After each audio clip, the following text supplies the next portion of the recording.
Welcome to the Handmade Daily. Do you like the name? It's a bit new. So this session, this time slot has actually changed a bit. It started off with a 30-day challenge, which was really created to connect with you as handmade artisans.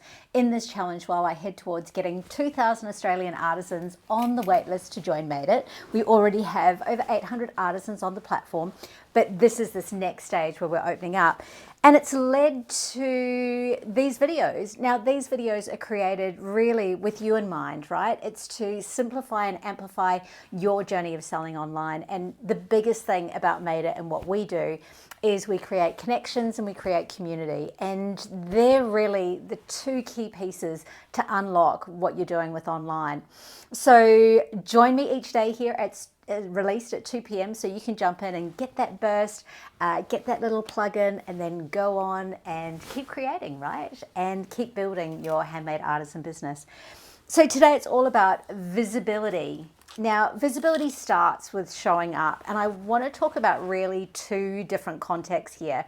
There's, I guess, kind of the metaphysical one, or the metaphorical one, I should say, and then the physical aspect of this as well. So when we talk about the physical aspect, that's fairly straightforward, right?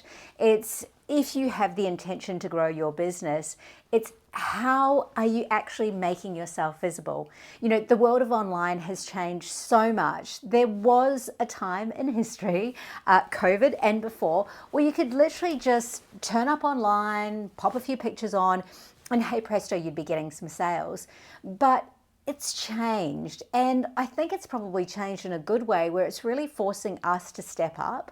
And I was sharing this morning in our Handmade Huddle, which is over on Instagram at 9 a.m. on Made It for Artisans, but sharing about how Simon Sinek in this interview that I saw, and I'm going to pop it in the show notes as well, the link to that video, but where he's sharing about the way that we grow is actually going on the journey of learning. And so the same with your craft, right? The same with all of the beautiful things that you create.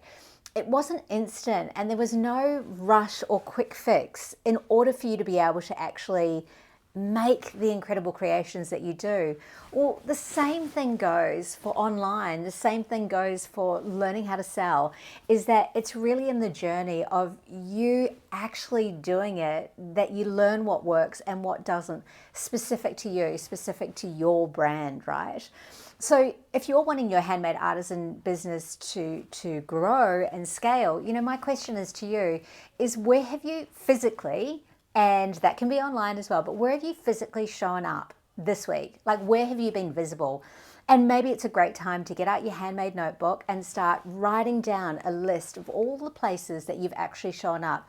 Is it Facebook groups? Is it in a community such as Made It?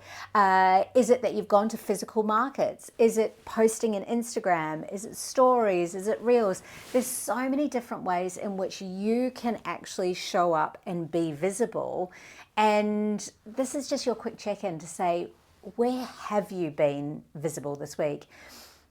And the next part of this that I want to talk about is really the metaphorical, because when we're talking about showing up doesn't mean just being there. And, you know, I've had this experience so many times at in-person markets. It blows my mind, and I'm sure you can relate, and maybe you've had one of these days too. But I've been to handmade artisan markets, and where you go up to a stall, and for whatever reason, and absolute empathy and grace here, because I know that we all have stuff going on, right? But where the artisan is really not on their form, they're not wanting to make eye contact. Perhaps they've had, you know, a line of customers who've just been really unaware of what it is the person is creating. And there's a really negative vibe. They might be sitting down on their chair, but not making eye contact, either on their phone or off into the distance. Now, that to me is not showing up. That to me is, yes, of course, in the physical aspect you are, but when we talk about the metaphorical aspect of showing up, to me, you know, I had this conversation with my son in the car this morning, and I'm like, mate, you know, there's a few things that you got to remember when you're showing up. It's kindness, it's generosity of sharing and speaking, it's eye contact, it's manners, it's the smile on your face. All of those things show the other person that you're showing up in your business, because other people who don't know your products can't get excited about what you're creating unless you're giving them the opportunity to do that. And often it's how you shine which actually creates that connection, and therefore, of course, turns into those sales as well. But so this is your reflection today for the Handmade Daily, right? How are you showing up? How are you showing up physically? And how are you showing up metaphorically? And what is one thing that you can do tonight to show up? And I want to say tonight because the idea of these Handmade Dailies is that you're getting to stack the learning, stack the information on top of each other, and really apply it directly into your handmade artisan business. So I hope you loved this episode. Make sure you subscribe if you want to get more. I'll see you here again tomorrow. Have a beautiful night and happy handmade.